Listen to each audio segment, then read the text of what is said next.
many independent military experts and analysts have noticed that Western pro-government propagandists from major publications and news agencies have begun to regretfully admit that the militants of the so-called Syrian opposition are trying to avoid clashes with Russian troops, and even give way to Russian military columns on Syrian roads. In particular, numerous videos from Syria began to appear on the network, where terrorists look at the movement of Russian military columns and do not even try to attack. Moreover, the pro-Turkish terrorists even refused to attack the Russian military in the city of Homs. Instead, the militants unblocked all roads and allowed Russian troops to leave the city, along with military equipment and weapons.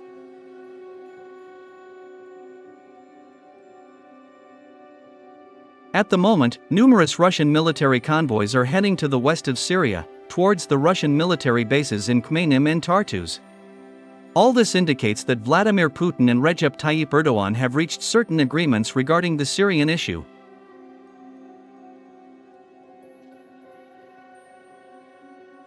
By the way, a few minutes ago, Russian Deputy Foreign Minister Mikhail Bogdanov officially announced that Moscow is negotiating with the current Syrian authorities regarding the future fate of Russian military bases in Khmeimim and Tartus. According to him, the current Syrian authorities have a positive attitude to the fact that the Russian military will continue to remain in the region. Moreover, the authoritative American publication Bloomberg, citing its own sources in Damascus, also stated that Russia is likely to be able to retain its main military bases in the western part of Syria.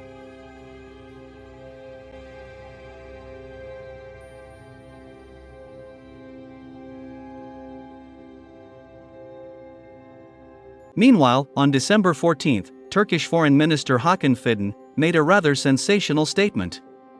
In particular, he officially stated that only thanks to the actions of Turkey, the Syrian opposition militants did not meet resistance on their way, and were able to capture all the key cities of Syria. According to him, the current situation in the world helped Turkey convince Russia and Iran not to provide military assistance to Bashar al-Assad, as a result of which the Syrian rebels managed to seize power in Syria without bloodshed, and in a very short period. Thus, a senior Turkish diplomat officially confirmed that everything that happened in Syria happened with the tacit approval of Iran and Russia.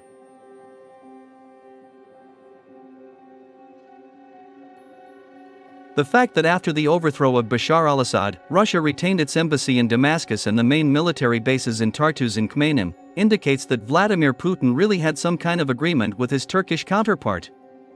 By the way, a few days ago, Recep Tayyip Erdogan also hinted that there are certain agreements between Turkey and Russia. In particular, in an interview with journalists, the Turkish leader called Vladimir Putin and himself the most experienced politicians in the world. However, despite such clear hints from Turkey that the overthrow of Bashar al-Assad took place with the tacit approval of the Russian president, some aspects of what happened are really hard to believe. The fact is that Russia would never agree to the terrorists from the Tahrir al-Sham group from seizing power in Syria. Moreover, Vladimir Putin is well aware that there are a huge number of Soviet and Russian weapons in Syria that can be used by the West against the Russian army in Ukraine, where Moscow is one step away from victory.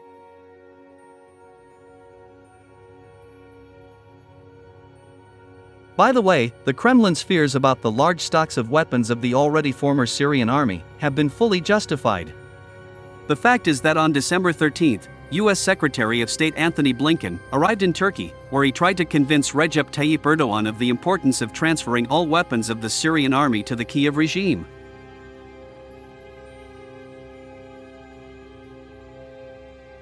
We are talking about more than 2,152 and 122 mm artillery shells, 5,000 units of T-62, T-72, and T-90 tanks, and even 3,000 units of BMP-1 and BMP-2 infantry fighting vehicles.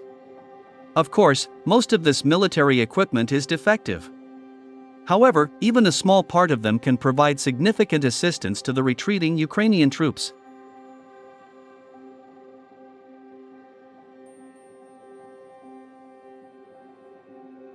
Well aware that Erdogan cannot be trusted, especially given the fact that the United States has quite effective levers of influence on Ankara in the form of Kurdish formations near the Turkish border, Vladimir Putin solved this problem with the help of Washington's most important ally in the Middle East.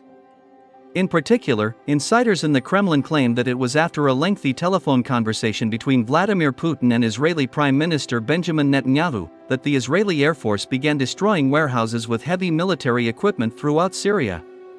Moreover, Russia even gave Israel the exact location of classified weapons depots, located in different parts of Syria for their further destruction.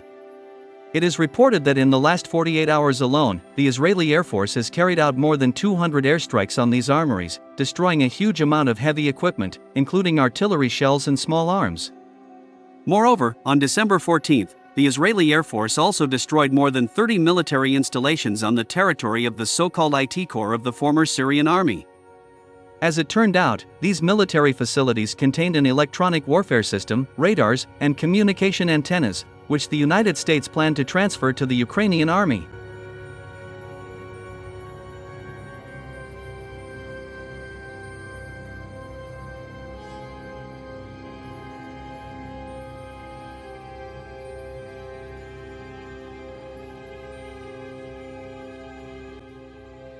These Israeli actions provoked anger in Washington, as the Biden administration planned to transfer all these types of weapons to the Kyiv regime.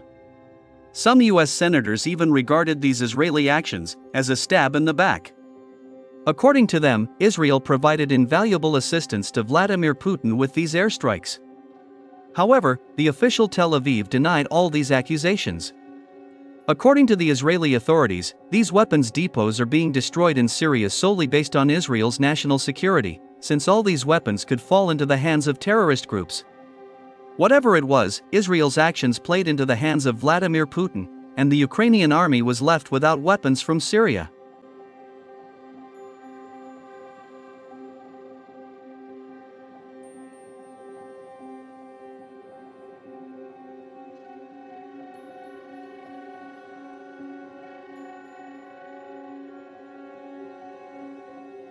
Seeing all this, it becomes clear that Vladimir Putin surrendered Syria to Moscow's geopolitical rivals for a reason. Currently, the so-called US allies in the Middle East are engaged in the division of Syria. In particular, after the flight of Bashar al-Assad, Israel launched a ground operation in the southwestern part of Syria and occupied significant territories of the country. Against this backdrop, numerous field commanders from the Tahrir al-Sham group declared that they would not only liberate the southern territories of Syria from the Israeli occupation, but also Jerusalem itself. However, it seems that these field commanders will soon have to fight with their Turkish masters as well.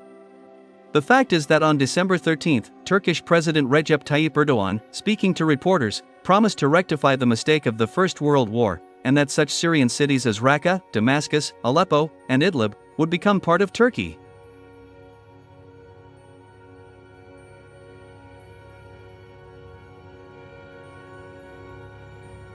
In addition, insiders in Ankara said that at a meeting with U.S. Secretary of State Anthony Blinken, the Turkish president also said that he had given the order to shoot down Israeli fighter jets if they expressed a desire to help Kurdish formations. Thus, before our eyes, the still current allies are gradually turning into enemies, ready to kill each other for the right to possess the mineral-rich territory of Syria.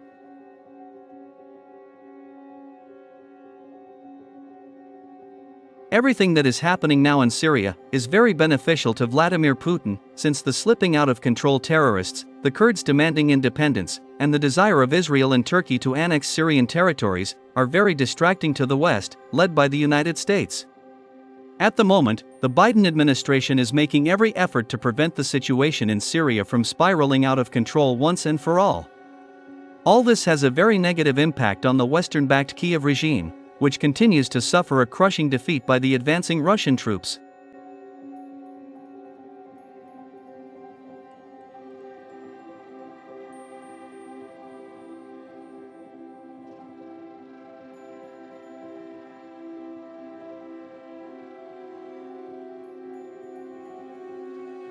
Against this backdrop, many independent experts expressed confidence that after Russia's victory in Ukraine, Vladimir Putin will return Bashar al-Assad to Syria.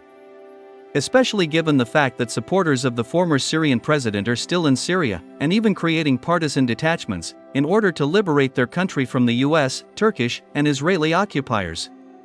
By the way, the fact that Russian Spetsnaz rescued the famous Syrian general Sahil al-Hassan and transported him to Moscow indicates that we buried Syria too early.